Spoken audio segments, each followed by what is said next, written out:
আমি প্ৰথমতে ক'ব বিচাৰিছোঁ যে নাৰী শক্তিৰ অপমান ৰাষ্ট্ৰৰ অপমান।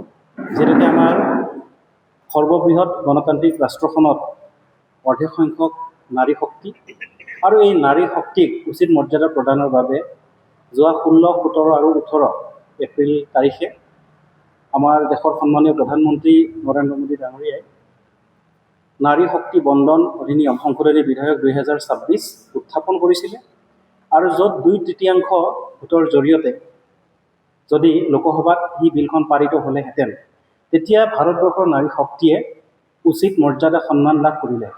কিন্তু দুৰ্ভাগ্যজনক বিষয় যে কংগ্ৰেছকে প্ৰমুখ কৰি DMK, TMC ইত্যাদি দলসমূহে এই বিধেয়কখনৰ বিপৰীতে তেওঁলোকে ভোটদান কৰিলে, আৰু যাৰ কাৰণত এই বিধেয়কখন পাৰিত কৰিব পৰা নগ'ল।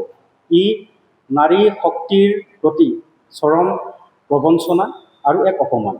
গতিকে নাৰী শক্তি জাগি উঠিছে, আৰু নাৰী শক্তিয়ে তেওঁলোকৰ মনৰ যি ক্ষোভ, এই ক্ষোভক আক্ৰোশ হিচাপে তেওঁলোকে গণ্য কৰিছে, আৰু সেইধৰণে সমগ্ৰ ভাৰতজুৰি সমগ্ৰ অসমতো তেওঁলোকৰ যি স্থিতি, কংগ্ৰেছ বা অন্য দলসকলৰ যি স্থিতি, তাৰ বিপৰীতে নিজৰ অধিকাৰ প্ৰাপ্তিৰ বাবে তেওঁলোকে ইতিমধ্যে মহিলা আক্ৰোশ শীৰ্ষক বিভিন্ন কাৰ্যসূচী তেওঁলোকে ইতিমধ্যে আৰম্ভ কৰিছে। গতিকে এই সন্দৰ্ভত আপোনালোক সকলোকে সম্বোধন কৰিবৰ বাবে আমাৰ মাজত উপস্থিত আছে ভাৰতীয় জনতা পাৰ্টি মহিলা মৰ্চাৰ সন্মানীয় ৰাজ্যিক সাধাৰণ সম্পাদিকা আশা বৰদলৈ বাইদেউ। গতিকে বাকী যিখিনি বিষয় আছে ইয়াৰ অন্তৰালৰ সকলোখিনি বিষয় তেখেতক আগবঢ়াবলৈ আৰু সাংবাদিক বন্ধুসকলক সম্বোধন কৰিবৰ বাবে মই তেখেতক বিনম্ৰতাৰে আহ্বান জনাইছোঁ। মহিলা জন আক্ৰোশ মহিলা প্ৰতিবাদী সমদল আমি এতিয়া প্ৰত্যেক জিলাই জিলাই আমি এই সমদল আমি কৰি আছোঁ।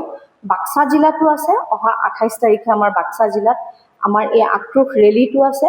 আৰু যেনেকৈ আমাৰ গুৱাহাটীৰ সেই সমদলত স্বতঃস্ফূৰ্তভাৱে প্ৰায় 25,000ৰো অধিক মহিলা আমাক সংগ দিছিলে, আৰু ঠিক তেনেকৈ যিকেইখন জিলাত ইতিমধ্যে হৈ গৈছে বা হ'বলৈ বাকী আছে, তাতো নিশ্চিত ৰূপত স্বতঃস্ফূৰ্তভাৱে মহিলাই আমাৰ লগত সংগ দিছে। আৰু কংগ্ৰেছ তথা কংগ্ৰেছৰ এই যি মহিলা বিৰোধী যি মনোভাৱ, তাৰ বাবে আক্ৰোশ প্ৰকাশ কৰি তেওঁলোকে সমদলত নিজকে অংশগ্ৰহণ কৰাইছে।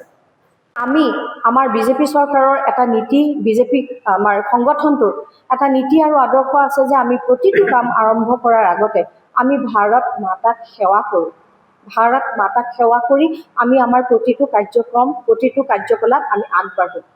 সেয়া আমাৰ কাৰণে গৌৰৱৰ বিষয় যে আমি আমাৰ মাতৃভূমিক আমি এটুকুৰা মাটি হিচাপে গণ্য নকৰোঁ, আমাৰ এগৰাকী আই মাতৃ হিচাপে গণ্য কৰোঁ। আৰু সেই ক্ষেত্ৰতো কংগ্ৰেছ তথা কংগ্ৰেছৰ সহযোগী দলৰ কিন্তু বিৰোধিতা আছিল আৰু আমাক হাঁহিয়াতৰ পাত্ৰ কৰিছিল।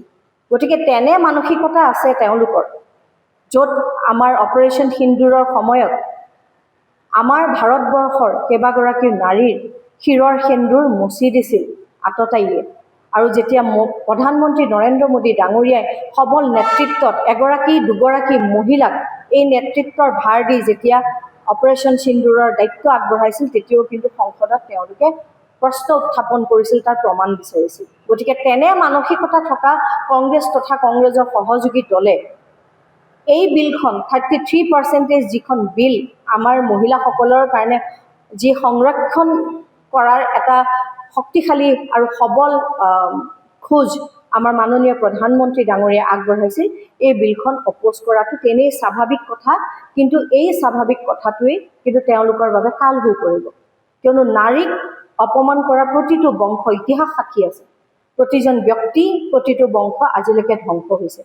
আৰু এই বিলখনৰ অপোজ কৰি তেওঁলোকে ভাৰতবৰ্ষৰ হাজাৰ হাজাৰ সাধাৰণ মহিলাৰ যি ৰাজনীতিত অংশগ্ৰহণ কৰাৰ যি ইচ্ছা আছিলে, তেওঁলোকে কিন্তু সেই ইচ্ছাক ধূলিসাৎ কৰিছে, অপমান কৰিছে। গতিকে তেওঁলোকৰো বেছিদিন নাই, তেওঁলোকৰো কিন্তু একেবাৰে অন্ত কাষ চাপি আহিছে।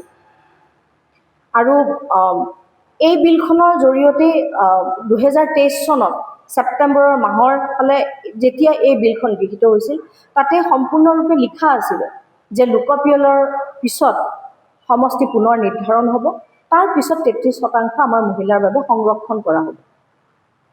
এই এটা 5টা দশকৰ পিছত 1971 চনৰ পিছত 1971 চনতে শেষৰবাৰৰ বাবে আমাৰ সমষ্টি পুনৰ নিৰ্ধাৰণ হৈছিল কিন্তু কংগ্ৰেছ চৰকাৰে তেওঁলোকৰ কিছুমান লাগতিয়াল ভোট বেংকক সুৰক্ষিত কৰিবৰ কাৰণে এই 2026 চনলৈকে কিন্তু এই সেন্সাস প্ৰক্ৰিয়াটোক সিল কৰি থৈছিল কিন্তু আমাৰ মাননীয় প্ৰধানমন্ত্ৰী নৰেন্দ্ৰ মোদী ডাঙৰীয়াই শক্তিশালী পদক্ষেপেৰে সেন্সাসৰ পিছত সমষ্টি পুনৰ নিৰ্ধাৰণ কৰাৰ এটা বলিষ্ঠ পদক্ষেপ হাতত লৈছিল যাৰ বাবে আমাৰ প্ৰত্যেকগৰাকী সাধাৰণ মহিলা আমি উৎফুল্লিত হৈ আছিল প্ৰত্যেকগৰাকী সাধাৰণ মহিলাই সপোন দেখিছিল যে তেওঁলোকো এমএলএ হ'ব পাৰিব তেওঁলোকো এমপি হ'ব পাৰিব তেওঁলোকেও ৰাজনৈতিক ক্ষমতা হাতত লৈ সমাজৰ কাৰণে কাম কৰিব পাৰিব কিন্তু সেই সপোন কংগ্ৰেছ তথা কংগ্ৰেছৰ সহযোগী দলসমূহে যেনেকৈ ধূলিসাৎ কৰিছে আমি এইভাবে তেওঁলোকক তীব্ৰ ভাষাৰে গৰিহণা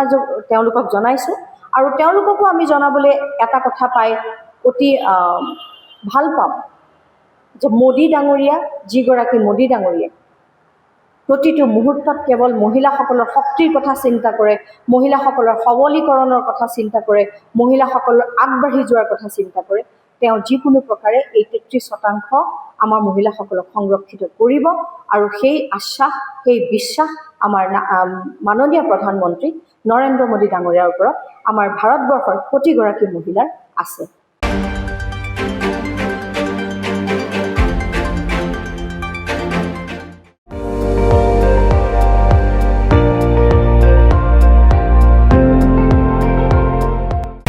আপুনি চাই আছে ND24 সৰ্বশ্ৰেষ্ঠ নহয় সৰ্বোত্তমৰ দৌৰ